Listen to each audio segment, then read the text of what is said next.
Pemirsa, pemungutan suara ulang dilakukan di TPS 43 di Jalan Purwakarta, Menteng, Jakarta Pusat. Sementara di Jakarta Utara, 19 TPS menggelar pemungutan suara lanjutan karena terkendala banjir saat hari pencoblosan lalu.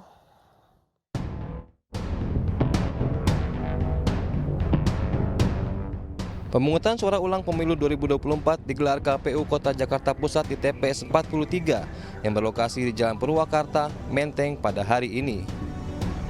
Sejak pagi tadi, ratusan warga yang masuk dalam daftar pemilih tetap, termasuk Wakil Presiden ke-6 RI Tri Sutrisno, mendatangi TPS untuk menggunakan hak pilih mereka. Mantan Wapres di era Presiden Soeharto itu berharap pelaksanaan pemilu kali ini berjalan demokratis, aman, jujur, dan adil demi membawa Indonesia lebih maju ke depannya.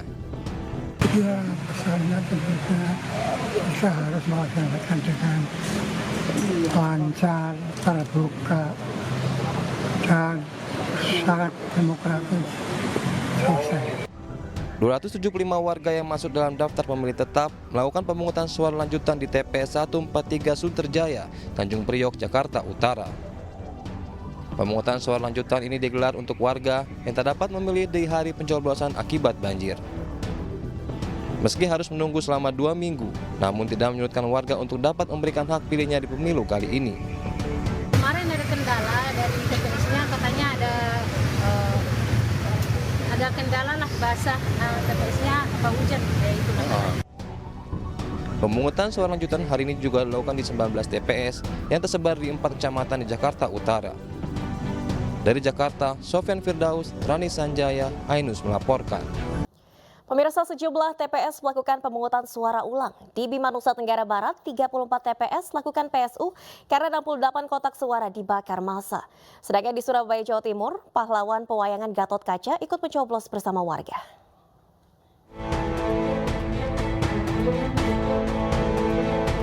Pemungutan suara ulang atau PSU dilakukan di 34 TPS di Kecamatan Parodo, Bima, Nusa Tenggara Barat.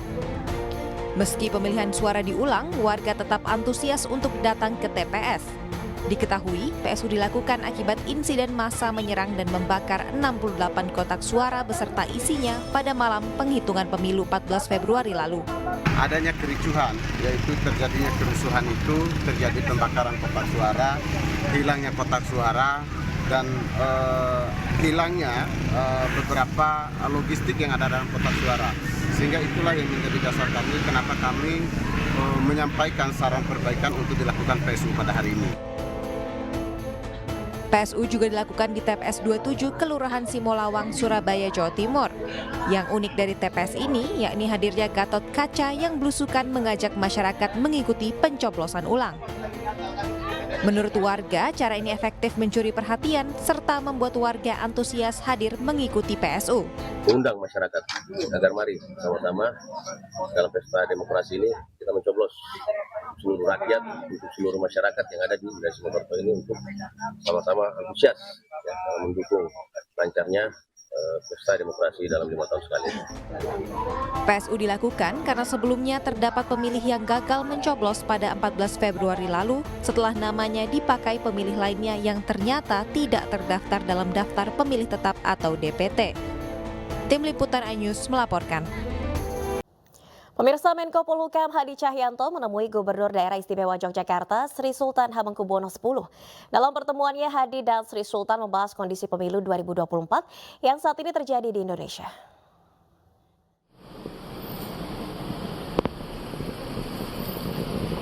Menteri Koordinator Politik Hukum dan Keamanan Menko Polhukam Hadi Cahyanto mendatangi kediaman Raja Keraton sekaligus Gubernur Daerah Istimewa Yogyakarta Sri Sultan Hamengkubuwono X di Keraton Kilen, Kompleks Keraton Yogyakarta. Setibanya di Keraton Kilen, Hadi Cahyanto langsung masuk untuk menemui Sri Sultan. Mereka kemudian melakukan pertemuan secara tertutup selama hampir 2 jam. Menurut Hadi Cahyanto, pertemuan ini dilakukan untuk silaturahmi usai dirinya dilantik sebagai Menko Polhukam. Selain itu, Hadi dan Sri Sultan juga sempat membahas kondisi di Indonesia saat ini pasca pemilu 2024. Ini adalah silaturahmi biasa. Saya menyampaikan bahwa saya baru saja dilantik menjadi Menteri Polhukam dan saya mohon doa restu tentunya kepada Mas Saudara. Kami bercerita banyak cerita yang ringan-ringan saja. Dan kami juga menyinggung terkait pasca pemilu ini sangat baik, sangat kondusif, sehingga situasi yang seperti ini tetap tentunya kita koordinasi untuk kita jaga dan pertahankan. Hadi mengungkapkan bahwa dirinya mendapatkan ujangan dari Sri Sultan agar tetap menjaga keamanan dan kondusivitas negara Indonesia. Dari Yogyakarta, Heru Trijoko, iNews melaporkan. Pemirsa, Komnas HAM menyampaikan telah menemukan dugaan pelanggaran netralitas aparat di pemilu tahun ini. Dugaan pelanggaran terjadi mulai dari kepala desa hingga PJ Gubernur.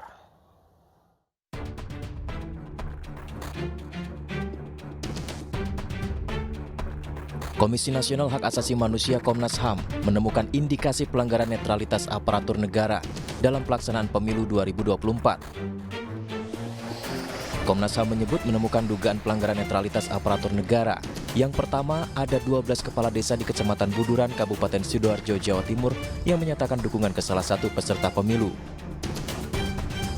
Kedua, ada dugaan arahan Wali Kota Samarinda kepada jajaran untuk memilih peserta pemilu tertentu. Ketiga, viral video ajakan PJ Gubernur Kalimantan Barat mengajak memilih capres yang mendukung pembangunan IKN. Namun setelah video tersebut viral, PJ Gubernur mengklarifikasi pernyataannya. Pilih presiden yang memihak kepada pembangunan IKN. Kalau IKN dibangun, pasti Kalimantan Barat ini maju, ya. Mengklarifikasi pernyataan saya, jangan pilih capres yang tidak pro IKN. Bahwa pernyataan tersebut saya ungkapkan karena saya terlalu bersemangat dalam mewujudkan keinginan percepatan pembangunan di Provinsi Kalimantan Barat. Informasinya, Komnas HAM telah sampaikan laporan temuan ini ke Bawaslu. Namun hingga kini, Bawaslu belum menerima surat resmi dari Komnas HAM atas laporan tersebut. Tim Liputan iNews melaporkan. Ya pemirsa, dugaan kecurangan pemilu 2024 menjadi sorotan masyarakat. Kecurangan disebut dilakukan secara sistematis dan berlangsung dari pra hingga pasca pemilihan.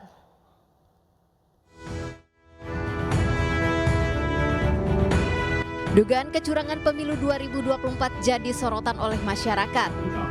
Kecurangan disebut dilakukan secara sistematis dan berlangsung dari pra hingga pasca pemilihan. Sebuah lembaga masyarakat sipil pemantau pemilu mengungkap berbagai dugaan kecurangan pemilu yang menguntungkan salah satu paslon capres-cawapres. Adapun belasan kecurangan diantaranya cawe-cawe pemerintah untuk memenangkan capres-cawapres nomor urut 2 Prabowo Gibran. Kecurangan ini disebut-sebut bisa mengarah ke hak angket oleh DPR. Namun hak angket dinilai tidak mudah terwujud. Hal ini menyusul sikap masing-masing partai pengusung paslon 01 dan 03 yang dinilai kurang kompak. Kecurangan tetap kecurangan siapapun yang menang. Jadi ketika kita menjumpai bahwa misalnya mayoritas masyarakat ternyata tidak menganggap itu curang atau mayoritas masyarakat memilih yang dianggap curang, itu bukan berarti kemudian kecurangan, kejanggalan, kesalahan, pelanggaran itu terhapus begitu saja dan tidak selayaknya kita bicarakan. Justru kita harus terus mempersoalkan ini, menyuarakan ini, karena jika tidak, maka kecurangan kemarin akan dianggap sebagai sesuatu yang tidak ada, akan dianggap sebagai sesuatu yang normal saja terjadi, dan yang lebih buruk lagi, ini akan menjadi sebuah role model, akan menjadi sebuah panduan bagi penguasa berikutnya untuk mengulang hal yang sama. Oki juga menegaskan bahwa siapapun yang menang nanti, hal tersebut tidak akan menghapuskan kecurangan yang terjadi. Atas banyaknya dugaan kecurangan pemilu 2024 ini, tidak hanya masyarakat sipil, hak angket juga didukung oleh Capres nomor urut 3 Ganjar Pranowo. Dari Jakarta, Syahreza Sanski, Ahmad Putra, Pandu Priyo, iNews melaporkan. Pemirsa, seorang pria di Semarang, Jawa Tengah hilang usai bertugas sebagai saksi partai politik pada pemungutan suara pemilu. Petugas gabungan mencari korban di hutan Samirono, tempat sepeda motor korban ditemukan.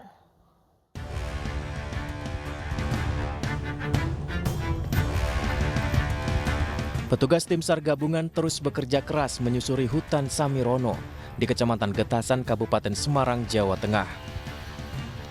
Mereka melewati jalan setapak dan rimbun pepohonan untuk mencari Joko Purnomo, warga setempat yang hilang usai bertugas sebagai saksi sebuah partai politik saat pemungutan suara 14 Februari lalu.